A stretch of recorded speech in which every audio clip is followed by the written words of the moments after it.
भागवत महापुराण की जय।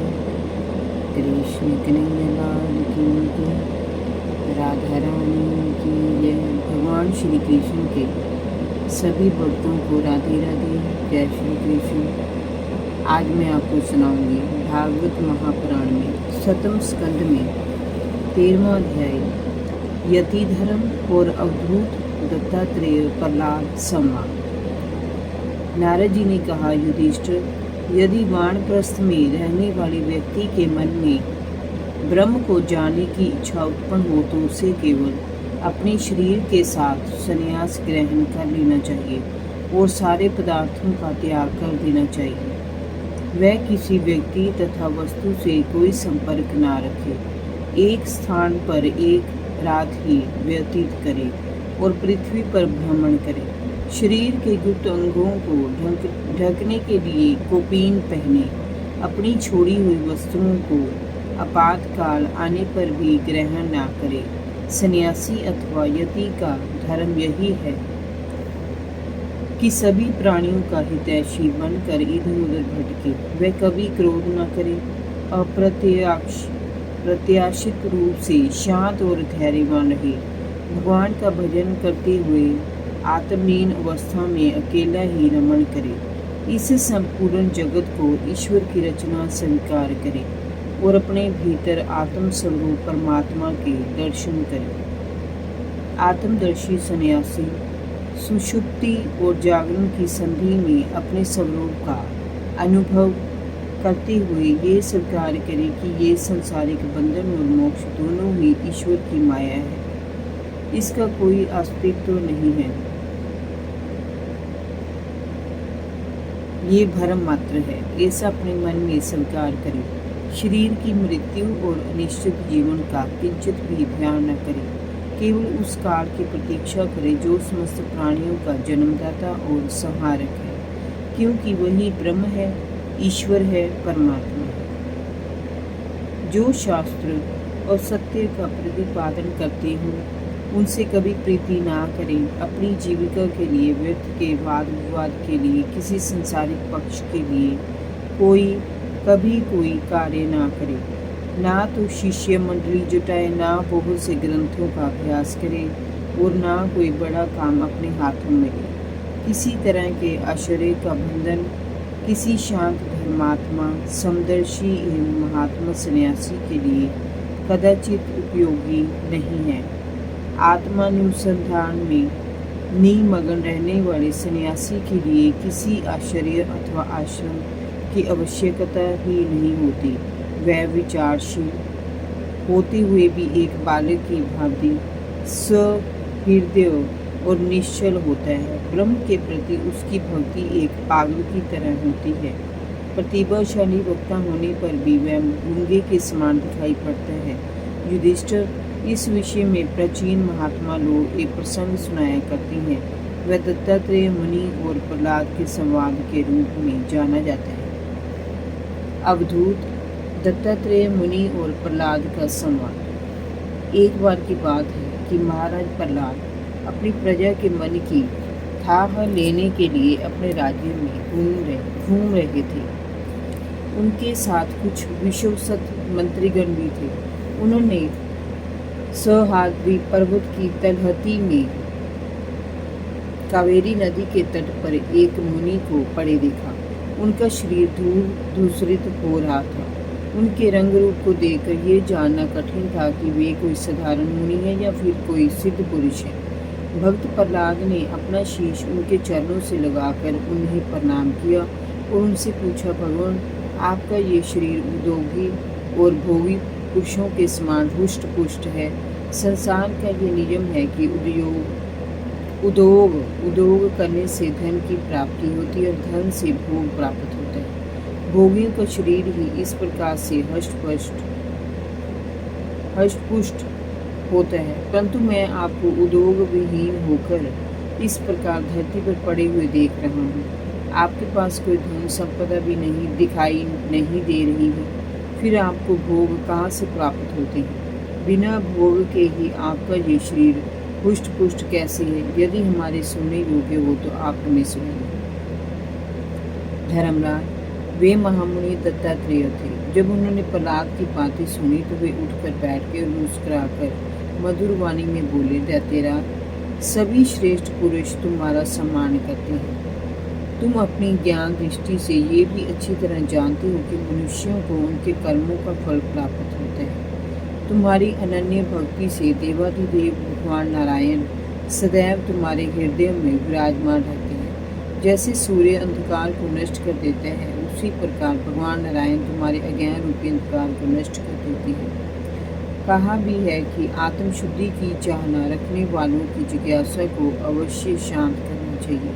प्रहलाद, तृष्णा एक ऐसी वस्तु है जो इच्छानुसार भोगों के प्राप्त होने पर भी पूरी नहीं होती। उसी के कारण जीव जन्म और मृत्यु के चक्कर में घूमता रहता है। इस तृष्णा ने न जाने मुझसे कितने कर्म करवाए और न जाने कितनी योनियों में मुझे डाला है। अनेक योगियों में भटकने के उपरांत पता नहीं मेरे किन कर्मों के फल स्वरूप ये मनुष्य योनि मुझे प्राप्त हुई है।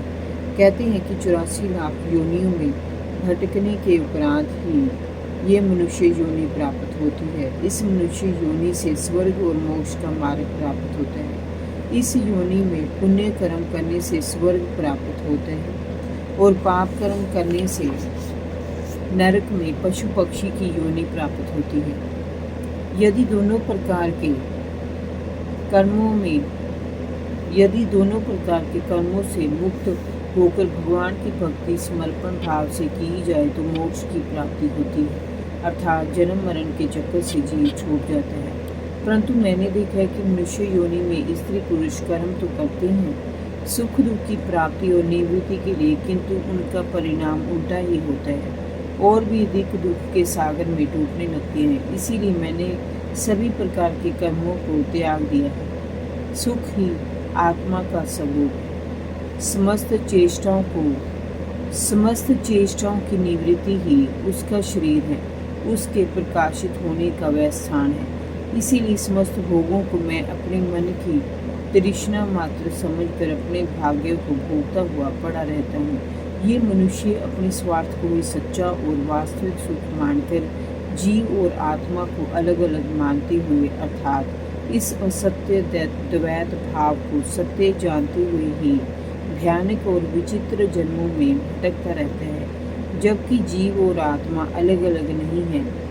शरीर में प्राण अथवा आत्मा के रूप में जो जीवनी शक्ति चैतन्य रूप में विद्यमान है वही परमात्मा का अंश है, अर्थात दृष्टा रूप में वह शरीर में सूक्ष्म रूप से अवस्थित रहता है। शरीर की समस्त क्रियाएं उसी के कारण संचालित होती हैं। उसके बिना इस शरीर का कोई अस्तित्व ही नहीं।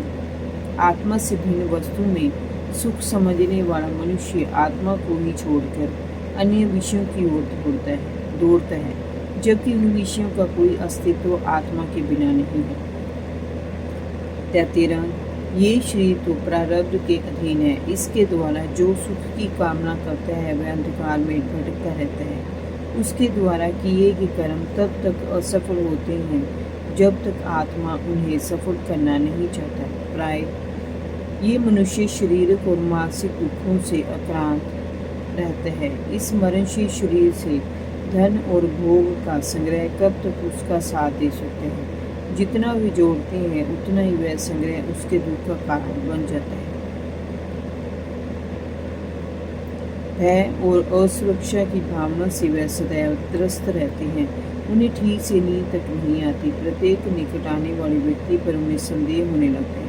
इस प्रकार जो जीवन और धन के लोभी हैं वे राजा, चोर, शत्रु, सज्जन, पशु पक्षी, याचक, काल से और अपने ही भय से सदैव डरते रहते हैं कि कहीं उनका धन कोई दूसरा हड़प न ले, कोई धन के लिए उनका जीवन ही छीन न ले। इसीलिए बुद्धिमान पुरुष वही है जो उस संपत्ति और जीवन से मोह नहीं करता, जिसके कारण उसे सदैव शोक, मोह, भय, क्रोध, राग, कायरता और शर्म का शिकार बने रहना पड़ता है। वह धन संग्रह की इच्छा का ही त्याग कर देता है। प्रहलाद, इस लोक में मेरे सबसे बड़े गुरु अजगर और मधुमक्खी हैं। उन्हें देखकर मुझे वैराग्य और संतोष की प्राप्ति होती है।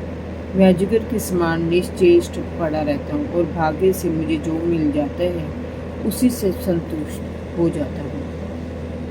यदि कुछ नहीं मिलता तो धैर्य के साथ बहुत दिनों तक यूं ही पड़ा रहता हूँ। कभी थोड़ा मिलता है तो कम खा लेता हूँ, कभी स्वादहीन मिलता है तो उसे भी खा लेता हूँ, कभी अधिक मिल जाता है तो पेट भरने लायक खाकर दूसरों को बांट देता हूँ। मधुमक्खी जैसे मधु इकट्ठा करती है, वैसे ही लोग बड़े कष्ट से धन संग्रह करते हैं, परंतु कोई दूसरा ही उसके स्वामी को मार कर वह धन छीन लेता है। मधुमक्खी के साथ भी ऐसा ही होता है, फिर भी वह संतोष कर लेती है। विषय भोगों का संग्रह करना भी इसी प्रकार है, उससे विरक्त रहना ही ठीक है। मुझे जो भी जैसा भी मिल जाता है खा लेता हूँ और पहन लेता हूँ। जैसा स्थान मिल जाता है वहीं पर सो जाता हूँ। कभी नहा धोकर शरीर में चंदन लगा रेशमी वस्त्र पहन रथ या हाथी पर चढ़ता हूँ, तो कभी फटेहाल नंग धुलंग सड़क पर नंगे पैरों चलता हूँ। ना मैं किसी की स्तुति करता हूँ न निंदा, मैं तो केवल परम कल्याणकारी परमात्मा से एकता चाहता हूँ। प्रहलाद सत्य का अनुसंधान करने वाले व्यक्ति को नाना प्रकार के पदार्थों और उनके भेद विभेद को भुला देना चाहिए, अहंकार को नष्ट कर देना चाहिए, संसार के समस्त रूपों को मायावी भ्रम मानकर इनसे किनारा कर लेना चाहिए। इस प्रकार आत्म साक्षात्कार द्वारा आत्म स्वरूप परमात्मा में स्थिर होकर निष्क्रिय हो जाना चाहिए। युधिष्ठिर इस प्रकार भगवान दत्तात्रेय मुनि से परमहंस विद्वानों के धर्म को श्रवण करके प्रहलाद ने उनकी पूजा अर्चना की और उनसे सेवा लेकर अपनी राजधानी को चले गए। जय जय श्री राधे। भागवत महापुराण की जय। कृष्ण कन्हैया लाल की जय। राधा रानी की जय। भगवान श्री कृष्ण के सभी भक्तों को राधे राधे। जय श्री कृष्ण।